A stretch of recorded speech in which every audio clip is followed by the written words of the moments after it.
அக்குநித்தி TV அன்பு நேயர்களே, உங்கள் அக்குநித்தியின் அன்பு வணக்கங்கள். நம்ம அக்குபஞ்சர் டாப் 5 பாயிண்ட்ஸ் பார்த்துக்கிட்டு இருக்கோம். இன்றைக்கி நம்ம பார்க்க இருக்கக்கூடிய பகுதி இடுப்பு பகுதியில் இருக்கக்கூடிய கால் தொடை இடுப்பு பகுதியில் இருக்கக்கூடிய 5 மிக முக்கியமான புள்ளிகள் நம்ம பார்ப்போம். அந்த வகையில் கால் தொடையினுடைய உச்சி பகுதி, காலை லேசாக அப்படி மேலே மடித்து இப்படி தூக்கணும்னா இந்த தசையினுடைய உச்சி பகுதி ஸ்டொமக் 31 அப்படிங்கிற புள்ளி. இந்த ஸ்டொமக் 31 பாயிண்ட் மிக மிக முக்கியமானது. ஒரு நபர் தன்னுடைய கால்களை இப்படி மடக்கி எடுத்து வச்சு நடப்பதற்கு மிக மிக முக்கியம் இந்த ஸ்டொமக் 31ங்கிற பாயிண்ட். இந்த புள்ளி பாதிக்கப்பட்டால் காலை மொத்தமாக இப்படி தான் தூக்கி வைப்பாங்களே தவிர இந்த காலை இப்படி மடக்க வராது. அப்போ கால் முக்கியமாக ஸ்ட்ரோக் பேஷண்ட், வாத நோயாளிகளுக்கு இந்த புள்ளி மிக மிக முக்கியமானது. இதோடு சேர்த்து நம்ம இந்த முட்டி சிப்பியிலிருந்து வெளிப்புற தலைபாகத்திலிருந்து 6 இன்ச் மேலே இருக்கிற ஸ்டொமக் 32, ஸ்டொமக் 31 அண்ட் 32 நீடில் போட்டு ஸ்டிமுலேஷன் கொடுத்தீங்கன்னா கால் நல்லா மடக்கி எடுத்து வைக்க வரும். இப்படி நல்லா மடக்கி எடுத்து வரும். இல்லைன்னா மொத்தமாக தான் காலை தூக்குவாங்க. இதே மாதிரி சைடில் பக்கவாட்டில் நீங்கள் பார்த்தீங்க அப்படின்னா இந்த கால் ஃபெட்டக்ஸினுடைய இந்த குழியில் மத்தியில் இருக்கக்கூடிய GB30 கேல்பிளாடர் 30 அப்படிங்கிற புள்ளி, இதுதான் சயாட்டிக்கா அப்படிங்கிற கால் தொடை நரம்பு வாதத்துக்கு மிக மிக முக்கியமான ஒரு புள்ளி. இந்த பந்துக்கிண்ட மூட்டு கிரிப்பாக இருந்துச்சு அப்படின்னா அது சம்டைம் லூஸ் ஆகி வெளியில் பிதுக்கமாகும் போது இந்த நரம்பில் டச் ஆகி வரக்கூடிய ரேடியேட்டிங் பெயின் ஒன்று, அல்லது L4 L5 அல்லது L5 S1 ஜாயின்ட்லேருந்து வர நரம்பில் அங்கே டிஸ்க் ப்ரொலாப்ஸ் ஏற்பட்டுச்சுன்னா அதன் காரணமாக வரக்கூடிய சயாட்டிக்கா பெயின் எனி ஒன்.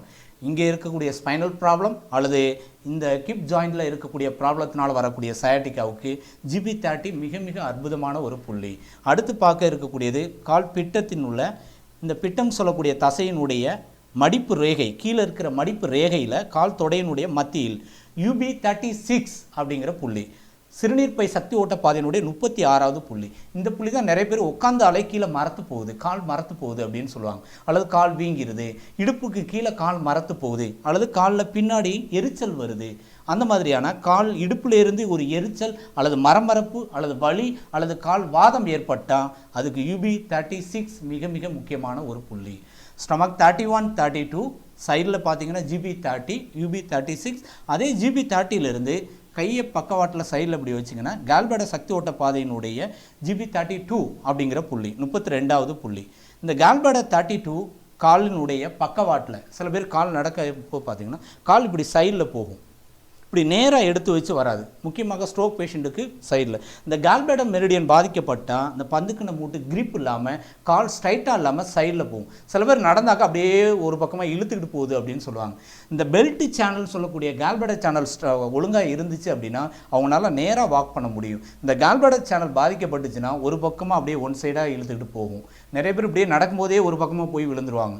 அந்த மாதிரியான கேல்பிளாடர் சேனலுக்கு காலில் GB32 மிக மிக முக்கியமானது. Stomach 31 32 GB30 and 32 and UB36 இந்த 5 புள்ளிகள் கால் பிட்டம், இந்த பிட்டத்து எலும்பில் ஏற்படக்கூடிய பாதிப்பு, இடுப்பு, கால் தொடை சார்ந்த பிரச்சனைகளுக்கு மிக அற்புதமாக ரிசல்ட் கொடுக்கக்கூடிய ஒரு புள்ளி. இதை நீங்கள் பயன்படுத்தி அனுபவத்தை ஷேர் பண்ணிக்கோங்க. அடுத்த வீடியோவில் அடுத்த பகுதியில் இருக்கக்கூடிய மிக முக்கியமான டாப் 5 பாயிண்ட்ஸை பார்ப்போம். நன்றி, வணக்கம்.